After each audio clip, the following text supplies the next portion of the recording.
Halo semuanya, nama budaya. Perkenalkan, nama saya Irdi Angela dari jurusan Administrasi Niaga, program studi Bahasa Inggris untuk Komunikasi Bisnis dan Profesional Politeknik Negeri Jakarta. Di video kali ini, aku akan membahas tentang topik yang sangat penting dan sering kita jumpai, terutama di masyarakat dan di sekolah, yaitu bullying dan cyberbullying. Lalu, bagaimana ajaran Buddha bisa menjadi solusi dari cyberbullying tersebut?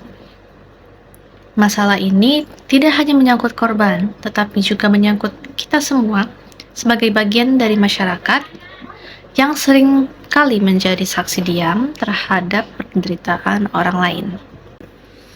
Bullying merupakan tindakan yang agresif yang dilakukan dengan tujuan menyakiti orang lain, baik secara fisik maupun secara psikologis. Bentuknya bisa berupa ejekan, pengucilan, intimidasi, bahkan kekerasan fisik. Kini, di era digital, muncul bentuk baru, yaitu cyberbullying, di mana pelaku menggunakan media sosial untuk menyerang, mempermalukan, atau menyebarkan kebencian. Data dari UNICEF tahun 2023 menunjukkan bahwa lebih dari 40% remaja di Indonesia pernah mengalami bentuk cyberbullying. Banyak di antaranya tidak berani bercerita, dan sebagian bahkan mengalami depresi yang berat. Dari hasil pengamatan saya pribadi, kasus ini sering kita temukan di sekolah maupun di dunia maya. Misalnya, siswa yang dipermalukan karena penampilannya, nilainya, atau latar belakang ekonomi. Di media sosial, komentar negatif bisa sangat mudah menyakiti seseorang tanpa kita sadari.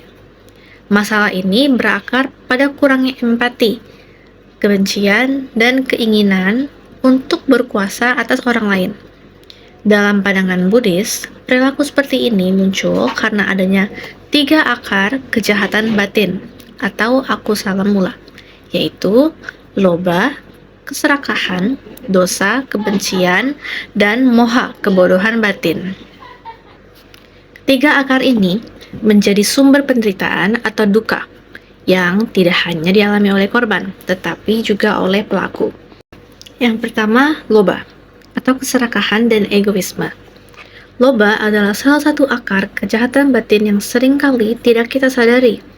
Ia muncul dalam bentuk keinginan yang berlebihan, seperti ingin diakui, ingin terlihat unggul, atau ingin menguasai orang lain.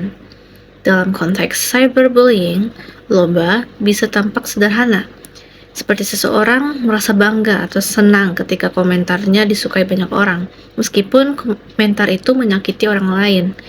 Di balik like dan share, itu ada rasa puas dan ego yang merasa lebih tinggi dari orang lain. Padahal, menurut ajaran Buddha, keserakahan tidak akan pernah membawa kebahagiaan sejati. Karena setiap kali keinginan itu dipenuhi, akan muncul keinginan yang baru. Hati tidak pernah tenang, selalu haus akan perhatian dan pengakuan. Seperti dalam Dhammapada syair 216 mengingatkan kita, dari keinginan lahirlah kesedihan, dari keinginan lahirlah ketakutan. Bagi yang bebas dari keinginan, tiada kesedihan maupun ketakutan. Jadi, ketika kita bisa melepaskan kelekatan itu, melepaskan ego dan keinginan untuk terlihat hebat, maka kita menemukan kedamaian sejati di dalam diri. Kedua, dosa atau kebencian dan kemarahan. Dosa adalah racun batin kedua, yaitu kebencian. Ia muncul saat kita menolak sesuatu, ketika kita tidak suka pada seseorang, atau bahkan saat kita membenci diri sendiri. Dalam kehidupan nyata, dosa sering menjadi akar dari bullying. Misalnya, seseorang yang iri pada temannya bisa memulai mengejek, mempermalukan, bahkan menyerang lewat media sosial. Ia berpikir bahwa dengan menjatuhkan orang lain, ia akan merasa lebih baik. Tapi sesungguhnya yang terjadi adalah sebaliknya. Kebencian justru membakar dirinya sendiri dari dalam. Sang Buddha dalam Dhammapada syair kelima berkata, kebencian tidak akan pernah berakhir bila dibalas dengan kebencian. Kebencian hanya akan berakhir bila dibalas dengan cinta kasih. Itulah hukum abadi. Ini adalah prinsip yang sangat indah dan sangat relevan di masa kini. Bayangkan jika setiap orang membalas hinaan dengan kelembutan atau mengganti ejekan dengan doa dan pengertian. Betapa damainya dunia, baik di sekolah maupun di dunia maya. Jadi, untuk menghentikan dosa, kita tidak perlu membalas kebencian, tetapi menumbuhkan metta atau cinta kasih universal kepada semua makhluk. Ketiga, ada moha atau kebutuhan batin atau ketidaktahuan. Moha adalah akar ketiga dari kejahatan batin. Ia bukan berarti bodoh secara intelektual, tapi tidak sadar terhadap hukum sebab akibat atau karma dan tidak memahami hakikat kehidupan. Seseorang yang melakukan perundungan dan berkata, saya kan hanya bercanda, sebenarnya sedang menunjukkan moha. Ia tidak sadar bahwa ucapannya bisa melukai hati orang lain dan tidak tahu bahwa setiap ucapan memiliki konsekuensi moral. Dalam pandangan Buddhis, moha menutupi kebijaksanaan atau panya ketika seseorang hidup dalam kebutuhan batin. Ia tidak bisa melihat bahwa semua makhluk sama-sama ingin bahagia, sama-sama tidak ingin disakiti. Dhammapada syair 71 menggambarkan hal ini dengan indah. Orang bodoh yang menganggap jahat itu baik dan baik itu jahat. Ia akan menuai akibat perbuatannya seperti rumput api yang terbakar. Artinya, ketika kita tidak menyadari akibat dari tindakan kita sedang menanamkan bibit penderitaan untuk masa depan. Karena itu, melawan moha berarti membangun kebijaksanaan, menyadari bahwa setiap pikiran, ucapan, dan perbuatan memiliki dampak, baik bagi diri sendiri maupun bagi orang lain. Rumusan masalah. Yang pertama, apa pengertian bullying dan cyberbullying dalam konteks masyarakat modern? Bagaimana akar penyebab bullying dapat dijelaskan melalui ajaran Buddhis? Dan bagaimana 4 Brahma Wihara menjadi solusi untuk mengatasi perundungan? Lalu sejauh mana relevansi ajaran Buddha dalam menghadapi persoalan sosial di masa kini? Tujuan penelitian yaitu pertama, menjelaskan fenomena bullying dan cyberbullying secara ilmiah dan sosial. Kedua, menguraikan pandangan Buddhis tentang akar kebencian dan penderitaan. 3. Menunjukkan penerapan 4 Brahma Wihara sebagai solusi etis dan spiritual. 4. Mengajak masyarakat, terutama generasi muda, untuk menumbuhkan cinta kasih dan empati. Fenomena bullying dan cyberbullying di masyarakat. Bullying adalah perilaku agresif yang dilakukan secara berulang dengan tujuan menyakiti seseorang, baik secara fisik, verbal, maupun psikologis. Cyberbullying terjadi di dunia maya, melalui pesan, komentar, atau ungguhan yang merendahkan martabat seseorang.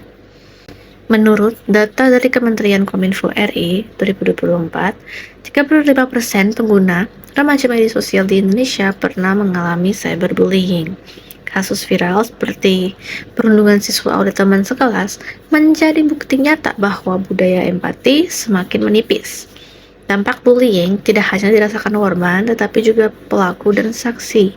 Korban kehilangan rasa percaya diri dan mengalami stres, sedangkan pelaku menumbuhkan karma buruk untuk memperberat batinnya. Pandangan umum dan pandangan para ahli. Secara psikologis, bullying muncul karena rasa superioritas, tekanan sosial, dan pola asuh yang kurang mendidik empati.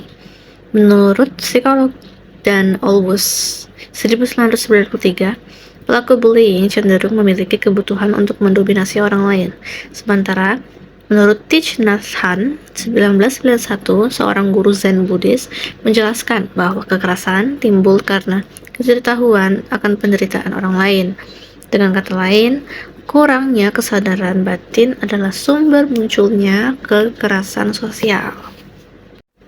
Pandangan menurut Buddhisme. Dalam Buddhisme, semua makhluk berada dalam jaringan sebab akibat atau paticca samuppada.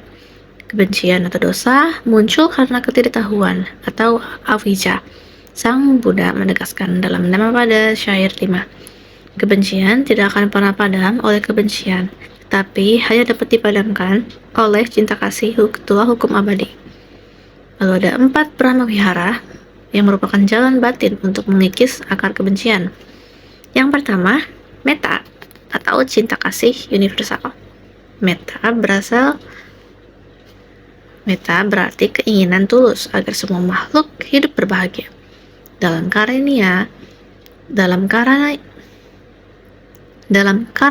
Metta Sutta, Sang Buddha bersabda, seperti seorang ibu yang melindungi anak tunggalnya dengan hidupnya, demikianlah hendaknya seseorang mengembangkan hati penuh kasih terhadap semua makhluk. Melalui praktik metta bhavana, seorang mengembangkan perasaan positif terhadap diri sendiri, teman, orang netral, bahkan terhadap musuhnya sendiri. Lalu yang kedua ada karuna atau belas kasih. Karuna adalah empati terhadap penderitaan orang lain. Seseorang yang berbelas kasih tidak hanya menolak, menyakiti, tetapi juga berusaha untuk menolong mereka yang menderita. Dalam konteks bullying, karuna menggerakkan seseorang untuk membantu korban dan menghentikan kekerasan. Lalu yang ketiga ada mudita atau simpati gembira. Mudita mengajarkan kita untuk ikut berbahagia atas kebahagiaan orang lain. Dengan mudita, iri hati dapat diubah menjadi apresiasi.